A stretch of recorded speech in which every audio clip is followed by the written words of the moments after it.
Bonjour et bienvenue sur ce podcast, la semaine de 4 heures, ou comment travailler moins pour vivre mieux, selon Timothy Ferriss, qui est l'auteur de ce livre. C'est une lecture incontournable pour quiconque souhaite se lancer dans le monde de l'entrepreneuriat. La semaine de 4 heures de l'américain Timothy Ferriss est un best-seller mondial. À mi-chemin entre le développement personnel et la stratégie marketing, le livre donne des pistes et des outils pour sortir des diktats du fameux métro boulot dodo et se façonner une vie qui nous ressemble.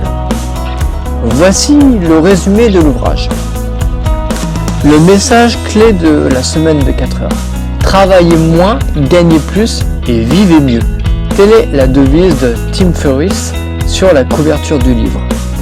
Derrière cette promesse accrocheuse, le message véhiculé dans ce livre cherche en vérité à bousculer la vision du travail telle qu'elle est perçue dans notre société.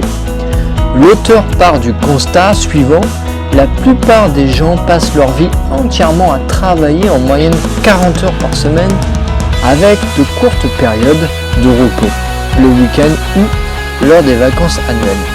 Tout ça pour une hypothétique retraite qui n'arrivera de toute façon jusqu'à 60 ans ou plus.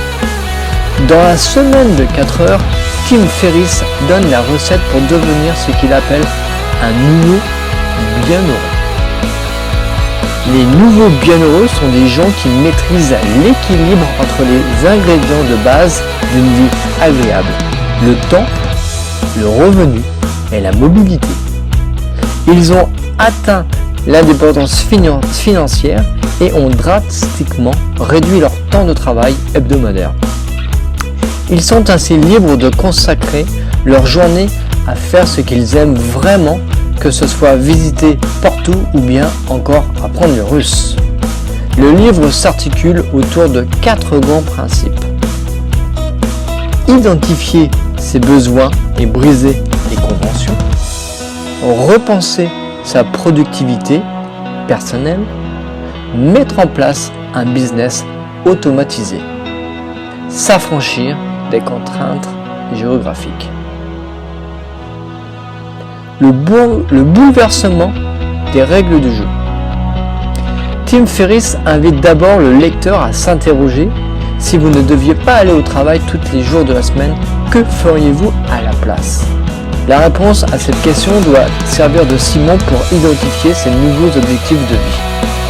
Ils exhortent à briser les règles et à remettre en question certains concepts qui, selon lui, sont tellement ancrés dans les modes de pensée qu'ils créent une paralysie générale.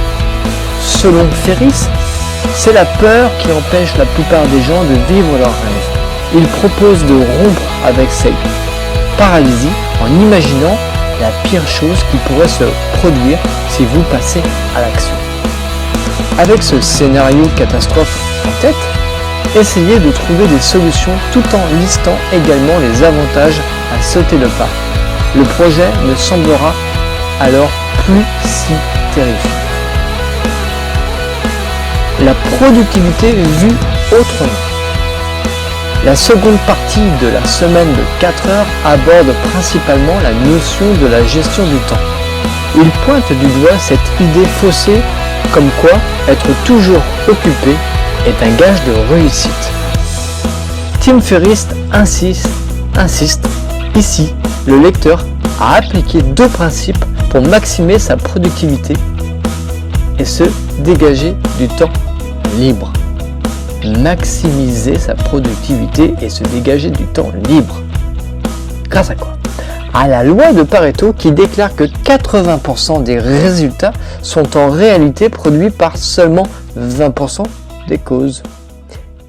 Et la loi de Parkinson qui stipule que le travail s'étale de façon à occuper le temps disponible pour son achèvement. En mettant ces 2 lois en pratique et en éliminant les interruptions, vous serez capable d'accomplir en 1 heure des tâches qui vous prenaient auparavant la journée entière. Parallèlement, Tim Ferriss préconise de faire la diète d'information, c'est-à-dire sélectionnez attentivement les médias et les informations que l'on consomme. L'automatisation des revenus.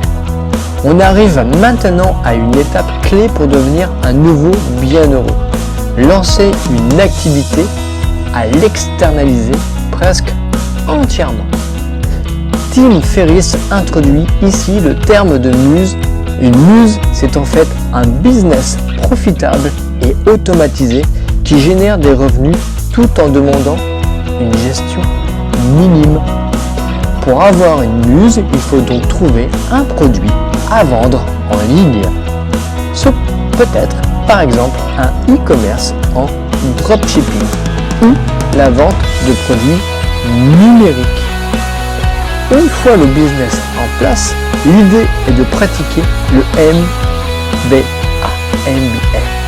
le Management by Absence. En clair, se retirer du circuit en déléguant le maximum de tâches à des prestataires extérieurs comme un assistant virtuel. La liberté géographique.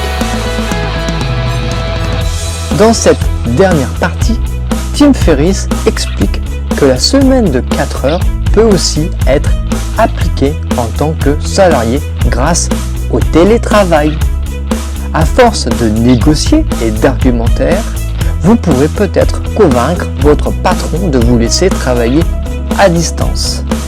Enfin, Ferriss met en avant le concept des retraites miniatures. Plutôt que d'attendre toute sa vie pour la retraite, pourquoi pas intégrer des périodes d'oisiveté et de façon régulière. Profitez-en, vous voyagez et appréciez un rythme de vie plus lent. Devez-vous lire la semaine de 4 heures? Si l'idée qui se dégage des grandes lignes de ce livre vous parle et que vous projetez de changer de vie, on ne saurait que trop vous conseiller la lecture de la semaine de 4 heures. Et je vous le conseille. C'est un livre de référence pour s'inventer une nouvelle vie.